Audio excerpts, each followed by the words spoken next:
ಅಭಿವೃದ್ಧಿ ಚಟುವಟಿಕೆಗಳಿಗೆ ರಾಜ್ಯ ಸರ್ಕಾರ ಸ್ಪಂದಿಸಿದೆ ಅನ್ನೋದನ್ನ ನೀವು ಮತ್ತೊಂದ್ಸರಿ ಖಾತ್ರಿ ಮಾಡ್ಕೊಳ್ಳಿ. ಒಬ್ಬೊಬ್ಬ ಶಾಸಕ ತನ್ನ ಅಭಿವೃದ್ಧಿ ಚಟುವಟಿಕೆಗಳಾಗಿಲ್ಲ ಅನ್ನೋದನ್ನ ಪದೇ ಪದೇ ಮಂತ್ರಿಗಳ ಹತ್ರ, ಮುಖ್ಯಮಂತ್ರಿಗಳ ಹತ್ರ ಬಂದು ಬೇಡುವಂತ ಪರಿಸ್ಥಿತಿ ನಿರ್ಮಾಣ ಆಗಿದೆ.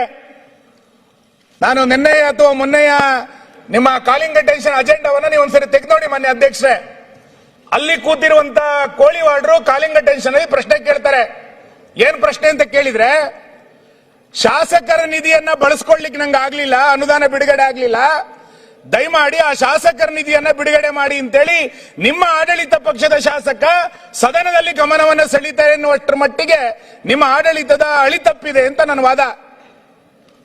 ನಾನು ಬೆಳಗಾಂ ಅಧಿವೇಶನದಲ್ಲೂ ಕೂಡ ಹೇಳಿದ್ದೆ, ನೀವು 2 ವರ್ಷದ ಹಿಂದೆ 10 ಕೋಟಿ ರೂಪಾಯಿ ಅನುದಾನವನ್ನ ಪ್ರಾಕೃತಿಕ ವಿಕೋಪದ ಅಡಿನಲ್ಲಿ ಶಾಸಕರುಗಳಿಗೆ ಏನ್ ಕೊಟ್ಟಿದ್ರಿ ವಿಧಾನಸಭಾ ಕ್ಷೇತ್ರಗಳಿಗೆ, 2 ವರ್ಷ ಆದ್ರೂ ಕೂಡ ಅದು ಬಿಡುಗಡೆ ಆಗಿಲ್ಲ ಅನ್ನೋದನ್ನ ಎಷ್ಟು ಸಾರಿ ವಿಧಾನಸಭೆನಲ್ಲಿ ಹೇಳೋದು?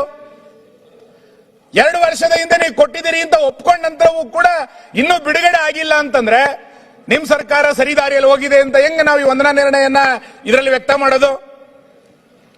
ಪ್ರಗತಿ ಪಥದ ಬಗ್ಗೆ ಮತ್ತೆ ಉಲ್ಲೇಖ ಮಾಡ್ತೀರಿ ಬಜೆಟ್ ರಾಜ್ಯಪಾಲರ ಭಾಷಣದಲ್ಲಿ.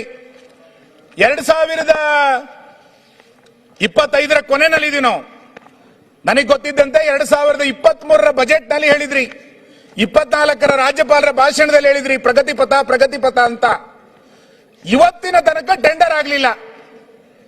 2 ಬಜೆಟ್ ನಲ್ಲಿ ಅದನ್ನೇ ಉಲ್ಲೇಖ ಮಾಡಿದ್ರಿ, 3 ರಾಜ್ಯಪಾಲರ ಭಾಷಣದಲ್ಲಿ ಅದನ್ನೇ ಹೇಳಿದ್ರಿ.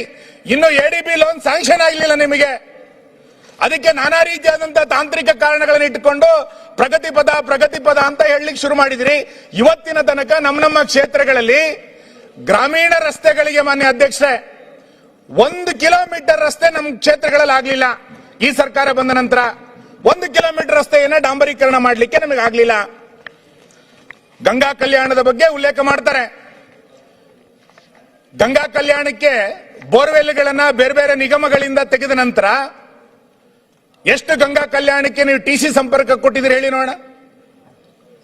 ಯಾವ್ದೋ ಅಂಬೇಡ್ಕರ್ ನಿಗಮದಲ್ಲೋ ಇನ್ಯಾವುದೋ ನಿಗಮಗಳಲ್ಲಿ, ಎಲ್ಲ ನಿಗಮಗಳಲ್ಲಿ ಗಂಗಾ ಕಲ್ಯಾಣದ ಯೋಜನೆಗಳಿಗೆ ಬೋರ್ವೆಲ್ ತೆಗೆಸಿದೀವಿ, ಆ ಪಟ್ಟಿ ಮಾಡಿಕೊಟ್ಟಿದೀವಿ. ಬೋರ್ವೆಲ್ ತೆಗೆದ್ರೆ TC ಅಳವಡಿಕೆ ಆಗಲ್ಲ, ಬೋರ್ವೆಲ್ ತೆಗಿಲಿಕ್ಕೆ ಇನ್ನು ರಾಜ್ಯ ಮಟ್ಟ ಟೆಂಡರ್ ಆಗ್ಲಿಲ್ಲ. ಫಲಾನುಭವಿಗಳ ಪಟ್ಟಿ ಆಗಿ 2ನೇ ಪಟ್ಟಿ 3ನೇ ಪಟ್ಟಿ ಬಂದರೂ ಕೂಡ 1ನೇ ಪಟ್ಟಿಯವನಿಗೆ TC ಕೊಡದಲ್ಲೇ ಇರುವಂತ ಪರಿಸ್ಥಿತಿ ಇವತ್ತು ಕರ್ನಾಟಕ ರಾಜ್ಯದಲ್ಲಿ ಇವತ್ತು ನಿರ್ಮಾಣ ಆಗಿದೆ. ಗ್ರಾಮೀಣ ಪ್ರದೇಶಗಳಿಗೆ ಬಸ್ಸುಗಳ ವ್ಯವಸ್ಥೆ ಮಾನ್ಯ ಅಧ್ಯಕ್ಷರೇ, 26,000 ರೆವಿನ್ಯೂ ಗ್ರಾಮಗಳಿದೆ ಅಂತ ಹೇಳ್ತಾರೆ ಅಂದಾಜಿನಲ್ಲಿ. ಗ್ಯಾರಂಟಿ ಯೋಜನೆ ಹಾಗಾದ್ರೆ ಅಭಿವೃದ್ಧಿನ ದಾಖಲೆಯ ಪ್ರಮಾಣದಲ್ಲಿ ಬಜೆಟ್ ಅನ್ನ ಮಂಡನೆ ಮಾಡಿದಂತ ಮುಖ್ಯಮಂತ್ರಿಗಳಿಗೆ ನಮ್ ಗ್ಯಾರಂಟಿ ಯೋಜನೆ ಅಭಿವೃದ್ಧಿ ಎನ್ನುವಷ್ಟರ ಮಟ್ಟಿಗೆ ಹೇಳಲಿಕ್ಕೆ ಹೊರಟಿದ್ದಾರೆ. ಬರೀ ಗ್ಯಾರಂಟಿನೇ ಅಭಿವೃದ್ಧಿ ಅಂತಾದ್ರೆ ನನಗೆ ಗೊತ್ತಿಲ್ಲ.